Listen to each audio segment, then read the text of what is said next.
یہ فقیر یعنی میر ان دنوں خانہ نشین تھا۔ بادشاہ نے اکثر طلب کیا مگر نہیں گیا۔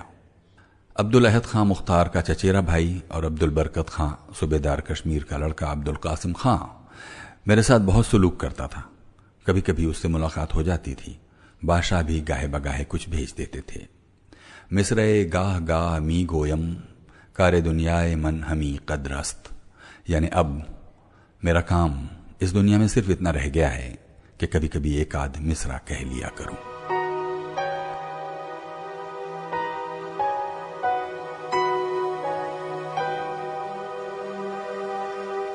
شجاع الدولہ کی وفات۔ اس بڑی جیت کے بعد وزیر اعظم امیر معظم نواب شجاع الدولہ بڑی شان و شوقت سے اپنے صوبے میں داخل ہوا، لیکن آسمان کی نظر تو اہل دنیا کی خرابی پر لگی رہتی ہے۔ اس شاندار سموہ کو بھی نظر کھا گئی، یعنی وہ بہادر اور لائق وزیر آب و ہوا کی تبدیلی سے ایسا بیمار پڑا کہ پھر اچھا ہو نہ سکا۔ بہت سے حکیموں اور انگریزوں نے علاج میں کوشش کی مگر کچھ فائدہ نہ ہوا۔ وزیر نے جب یہ دیکھا کہ بیماری بڑھتی ہی جا رہی ہے تو اپنے بڑے لڑکے نواب آصف الدولہ بہادر کو وزارت کی مسند پر بیٹھا دیا، جو بہت شائستہ کار، بہادر، سخی، فیاض، رحم دل اور نردھنوں پر نگاہ رکھنے والے ہیں۔ پھر اس دنیا سے کنارہ کر گئے۔ نواب کی موت کا غم سب کو بہت ہوا۔ یہ حادثہ بڑا سخت ہوا۔ اگر آسمان 1000 سال گھومتا رہے تب کہیں ایسا بہادر سردار پیدا ہوتا ہے۔ مختار الدولہ کی وفات۔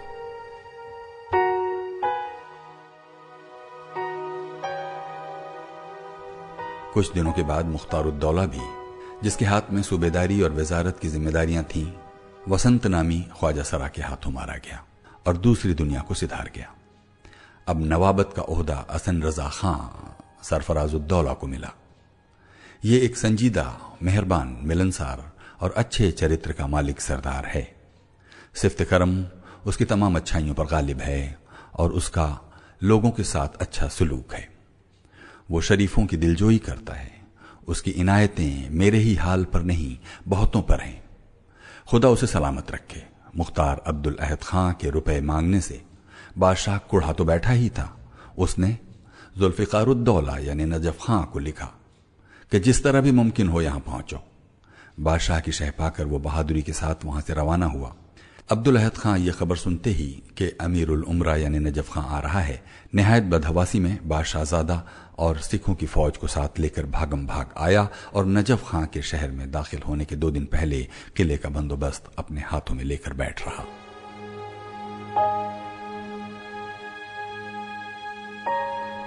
نجف خان کا زمانہ۔ جب یہ شور ہوا کہ ذوالفقار الدولہ آ گیا ہے تو بادشاہ نے اسی مختار عبدالاحد خان سے استقبال کو جانے کے لیے کہا۔ وہ بڑے شان سے گیا اور ملاقات کی۔ سوار ہوتے وقت دونوں ایک ہی ہاتھی پر بیٹھے۔ نجف خان نے عبدالاحد کو منافق جان کر ظاہرداری کا برتاؤ کیا اور قلعے کے دروازے تک میٹھی باتوں میں لگا کر لے آیا۔ یہاں آ کر اپنے آدمیوں کو اشارہ کر دیا کہ میری توپ، رہکلا اور فوجیں قلعے کے اندر بے تحاشا گھس جائیں اور جگہ جگہ کھڑی ہو جائیں۔ ہر چند ان دونوں کے بیچ صرف ایک چاقو کے پھل کا فاصلہ تھا۔ اگر نجف خان چاہتا تو ایک ہی بار میں مختار کا کام تمام کر دیتا، مگر بادشاہ کی بندگی کا خیال رہا کہ آخر یہ بھی حضور کا ملازم ہے، پہلے بادشاہ کی مرضی معلوم کر لینی چاہیے، پھر جو ہوگا دیکھا جائے گا۔ جب اس ہنگامے کے ساتھ بادشاہ کے سامنے آیا اور ملازم ہوا تو دیکھا کہ بادشاہ مطمئن ہے اور اسے چھوڑنا نہیں چاہتا، تو وہاں سے نکل کر بیچ بازار آ کر کھڑا ہو گیا اور عرض بھیجی کہ میں نے تو حضور کا خیال کر کے دست اندازی نہیں کی تھی۔ جب تک عبدالاحد خان کو ساتھ نہ لے لوں یہاں سے نہ ٹلوں گا۔ بادشاہ نے ظاہر میں تو بات چیت کی، لیکن خفیہ طور پر یہی کہا کہ جس طرح بن پڑے اسے یہاں سے لے جاؤ۔ چونکہ مختار کے سپاہی مجبور ہو کر جا چکے تھے اور سکھ بھی الگ الگ ہو گئے تھے، اس لیے لاچار ہو کر اس نے قول و قسم کیے کہ نجف خان میرے ساتھ زیادتی نہ کرے اور نہ میری عزت کے درپے ہو۔ بادشاہ نے کہا کہ میں تمہارا ضامن ہوں، بے اندیشہ چلے جاؤ۔ جب کوئی اور راستہ نہ دیکھا اور زمانے کی نظریں بدلی ہوئی پائیں تو شام کے وقت ایک ہاتھی پر سوار ہو کر قلعے سے نکلا۔ امیر الامرا نجف خان بھی، جو بازار میں انتظار کر رہا تھا، سوار ہوا اور اپنے ہاتھی کو اس کے ہاتھی کے ساتھ ساتھ لے کر اپنے گھر لے گیا اور وہاں نگرانی میں رکھا۔ چند دن تو اس طرح گزرے کہ آج بادشاہ کے پاس جاؤں گا، کل جاؤں گا، آخر میں کہہ دیا کہ وہاں جا کر کرو گے کیا؟ اچھا یہی ہے کہ میرے پاس رہو۔ لیکن اس کے مال و منال میں دست اندازی نہیں کی۔ 20 روپے روز اپنے پاس سے مقرر کر دیے اور چند خدمتگار اس کے پاس چھوڑ دیے۔ خود بادشاہ کے ملکی اور مالی معاملات میں لگ گیا۔ رفتہ رفتہ یہاں تک نوبت پہنچی کہ نہایت بااختیار اور بلند مرتبہ ہو گیا۔ اس کی بڑائی کے باعث اور اچھے برتاؤ سے لوگوں کی اتنی آمد و رفت رہتی تھی کہ امیروں کو حاضر ہونے کا موقع نہیں ملتا تھا۔ جس دن وہ بادشاہ کے حضور میں آتا اسی دن دربار ہوتا، ورنہ بادشاہ اپنے چند مصاحبوں کے ساتھ پڑے رہتے تھے۔ لیکن وہ جوان تھا اور شاہجہاں آباد یعنی دلی تو ایک جادو کا گھر ہے۔ 4 دوستوں نے عیش و عشرت کی طرف کر دیا۔ راگ رنگ کے پریوگ اور استریوں کے ساتھ اتنا منہمک ہوا کہ شریر کی طاقت ختم ہو گئی۔ آخر میں سل کے روگ میں گرفتار ہو گیا۔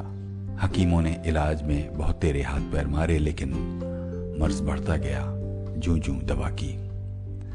جب زندگی سے مایوس ہو گیا تو بڑی حسرت سے کہتا تھا کہ میں کچھ نہیں چاہتا تھا، بس اچھا اتنی ہے کہ زندہ رہ جاؤں۔